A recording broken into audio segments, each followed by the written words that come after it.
అయితే మనం ముందు నిలబడి మనం సంపూర్ణ భక్తి చేసినట్లయితే ఆయనలో సహవాసములో, ఆయన సన్నిధిలో, ఆయన మాట ప్రకారంగా ఆయన చెప్పినట్టుగా మనము చేస్తే మన తర్వాత మన బిడ్డలు కూడా, మన బిడ్డల మీద కూడా ఆయన కనుదృష్టి ఉంటుంది, ఆయన ఆలోచన ఉంటుంది, ఆయన ఉద్దేశం ఉంటుంది, ఆయన సంకల్పము కొనసాగుతుంది.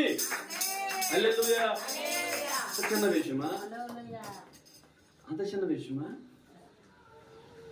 అయిందా? ఏమండి, అంత చిన్న విషయమా? భర్త ఏదైనా చెబితేనే బిందులు బగులుతాయి.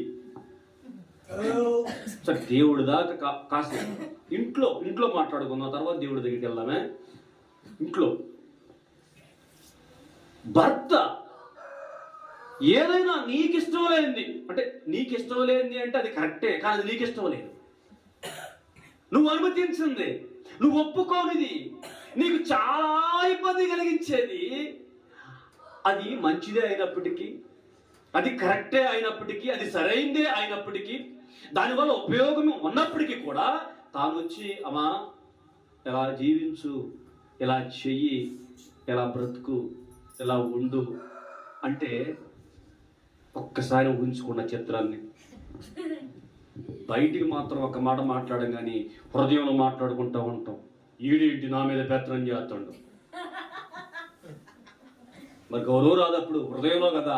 అదే బయట అయితే అవండి శ్రీవారు, మావారు, బంగారం, వెండి, తెపాళ, కొండ, గిన్నె ఇవో మాట్లాడతారు, కానీ వాళ్ళు హృదయంలో వేరే వేరే వేరే మాటలు ఉంటాయి అన్నమాట.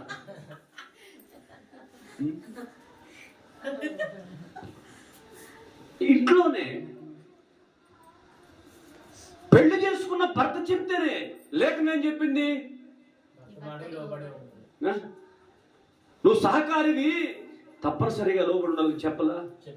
అది అవ్వగా చెప్పారు, నాకు కాదు కదా. అవగా